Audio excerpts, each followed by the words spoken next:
Hello everyone, welcome to today's our online class. Today we are going to learn a new chapter. The name of the chapter is Quality. It was written by John Galsworthy. In this chapter, we learn about a shoemaker named Mr. Gessler. So what is the specialty of his shoes and how he makes shoes and what the narrator wants to say about him, that we learn in this chapter. So let's check the chapter. Quality. I knew him from the days of my extreme youth because he made my father's boots. So he says he knew this man from his younger age because that man made narrator's father's boots. He lived with his elder brother in his shop, which was in a small by street in a fashionable part of London. So he said that this man lived with his elder brother in his shop that was in a small by street in fashionable part of the London. The shop had a certain quite distinction. So we can uniqueness is there for that is shop. What is that? There was no sign upon it other than the name of Gessler Brothers. Only one signboard is there, Gessler Brothers. There was no other things to find out which is the shop. Only and in the window a few pairs of boots. So you can see only a few pairs of boots on the windows. He made only what was ordered, and what he made never failed to fit. He will never make more boots. If he get any order, he will make the boot. And whatever the boot he made, that was very fitful to the person who ordered it. To make boots, such boots as he made, seemed to me then and still seems to me mysterious and wonderful. The narrator says that he feels that to make boots, such boots as the Gessler made, it is very mysterious and wonderful. He thought no one can do such type of boots. I remember well my shy remarks one day while stretching out to him my youthful foot. One day he was showing his foot to Gessler and he talked with him. Isn't it awfully hard to do, Mr. Gessler? He asked. Isn't it hard to do? And his answer again with a sudden smile from out of the ruddiness of his beard. It is an art.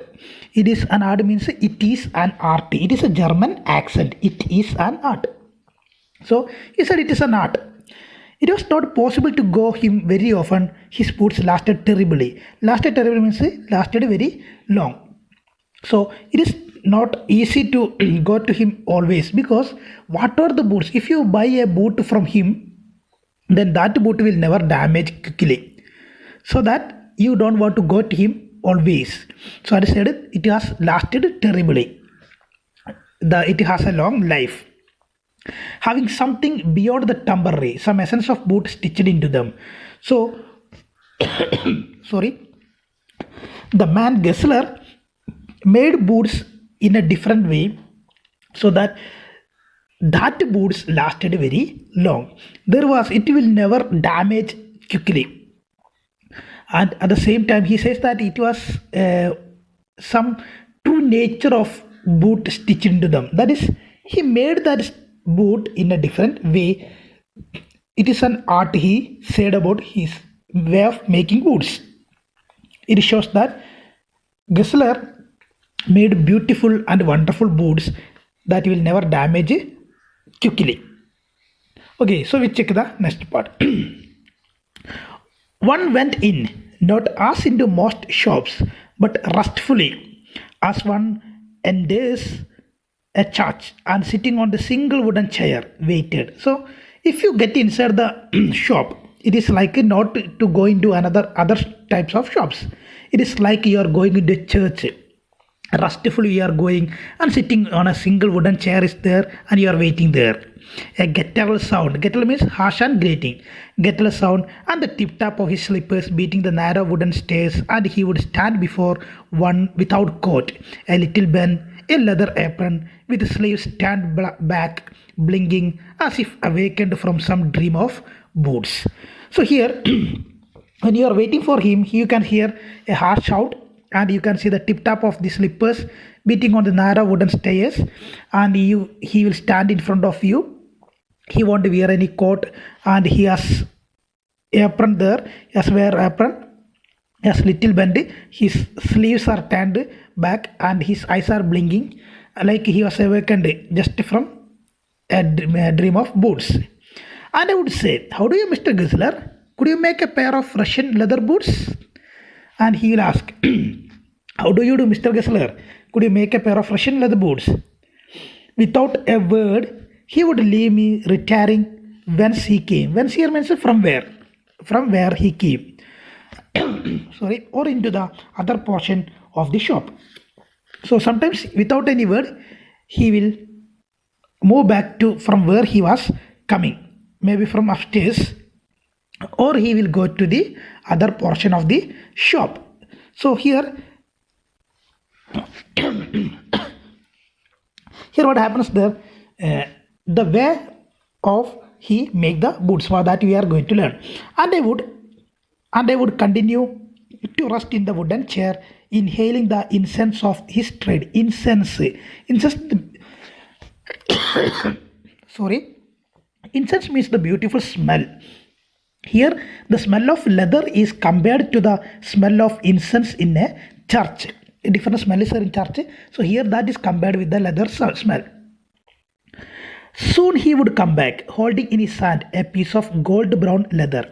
He will holding a gold brown leather.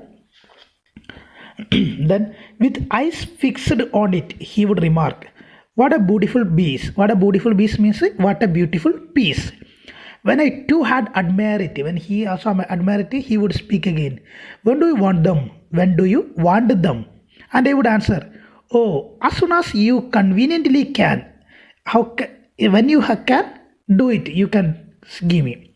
And he would say, tomorrow fortnight. Fortnight means a fortnight. It is saying that a fortnight. Fortnight means 2 weeks. Or if he were his elder brother, he will say, I will ask my brother. Brother means brother. So it is German accent English. That's why. Then I would murmur, thank you. Good morning, Mr. Guzzler. Good morning, he would reply, still looking at the leather in his hand. And as I moved to the door, I would hear the tip-tap of slippers going up the stairs to his dream of boots. So the way of his talking, it is different from the way of this narrator's talking. So he was German accent speaker. So the narrator, okay, if the narrator asks the when we want, he will say next fortnight, or he will say I will ask my brother if it is his elder brother. Then I would murmur, okay, forgot that one. 2 brothers are there, elder and younger brother. I cannot forget that day on which I had occasion to say him, Mr. Guzzler, that last pair of boots creaked, you know. So one day he talked with him. One day he said that he remarked that the last pair you gave me, that creaked, that made the sound.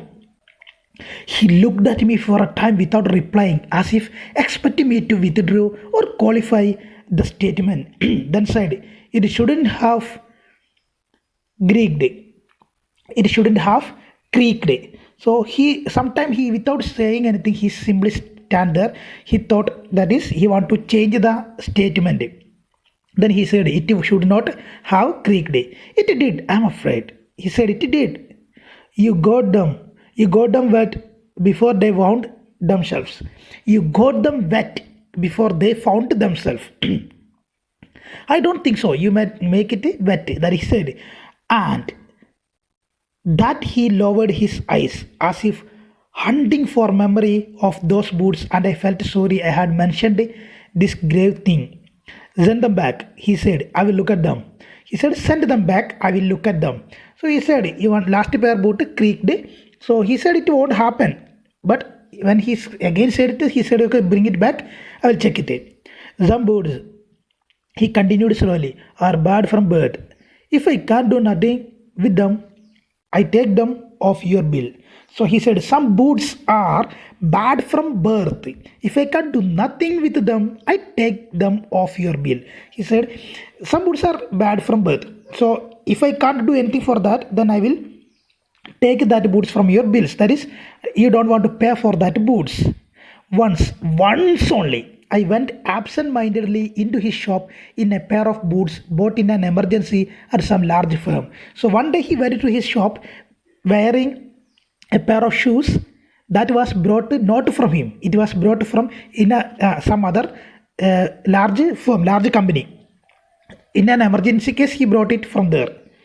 He took my order without showing me any leather, and I could feel his eyes penetrating the inferior covering of my foot.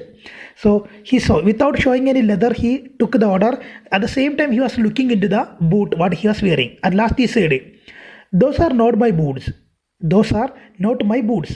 By looking at the boots, he said, "That's not my boots." The tone was not one of anger. It was not in anger nor sorrow. He didn't show any sorrow, sadness, not even contempt, not even angriness. But there was in it something quiet that froze the blood. Froze the blood means to make fear. He put his hand down and pressed a finger on the place where the left boot was not quite comfortable. So he pressed his finger on the part where the boot was not quite comfortable. "It hurts you there," he said. "It hurts you there." Those big firms give no self-respect. That those big firms have no self-respect. And then, as if something had given way within him, he spoke long and bitterly. It was the only time I ever heard him discuss the conditions and hardships of his trade. So he said that big firms, big companies doesn't have any self-respect, so they will not make it for the customer. They will make for their purpose only, to get money only, not for the satisfaction of the customer. And that's the first time he talked more things about the hardships of the life. What he said there, "They get it all." He said, "They get it all. They get it by advertisement, not by work." They get it by advertisement, not by work. They take it away from us. They take it away from us who love our boots, who love our boots. It comes to this. It comes to this. It comes to this. Presently, I have no work. Presently, I have no work. Every year it gets less. You will see. Every year it gets less. So he's talking about the loss of his job. So he's not getting more orders, that he says. And looking at his lined face, I saw things I had never noticed before. Bitter things and bitter struggle, and what a lot of grey hairs there seemed suddenly in his beard. So he's become old, that is, he said. As best I could, I explained the circumstances of those ill-omened boots. Ill-omened means unlucky boots. But this face and voice made so deep an impression that during the next few minutes I ordered many pairs. By listening to these words, he ordered many pairs of boots that day. They lasted longer than ever. That boots lasted more than ever. And I was not able to go to him for nearly 2 years. For nearly 2 years, he couldn't go to meet Gessler's. It was many months before my next visit to his shop. This time, it appeared to be his elder brother handling a piece of leather. So, elder brother is handling the piece of leather. Next time when he went there, "Well, Mr. Gessler," I said, "how are you?" He came close and peered at me. "I am pretty well. I am pretty well," he said slowly. "But my elder brother is dead. But my elder brother is dead." And I saw that it was indeed himself, but how aged and wan. And never before had I heard him mention his brother. Much shocked, I murmured, "Oh, I'm sorry." So he said his elder brother died. Now he become more old. Sorry. "Yes," he answered. "He was a good man. He made a good boot. He was a good man. He made a good boot. But he is dead." And he touched the top of his head, where the hair had suddenly gone thin as it had been on that of his poor brother, to indicate, I suppose, the cause of his death. Sorry. "Do you want any boots? Do you want any boots?" And he held up the leather in his hand. "It is a beautiful piece. It is a beautiful piece." So next time when narrator came there, he said elder brother died. Another his younger brother was there.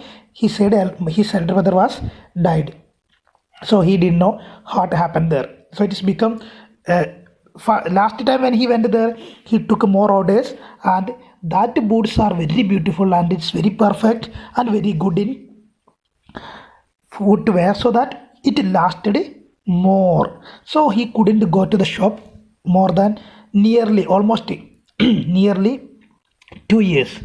After almost 2 years only, he went to the shop again. When he reached there, what he had seen, he is his brother. And brother said about the death of his brother. I ordered several pairs. So that time he ordered more pairs. It was very long before they came, but they were better than ever. So when he got that boots, it was very long. It took more time to come, but that was better than ever.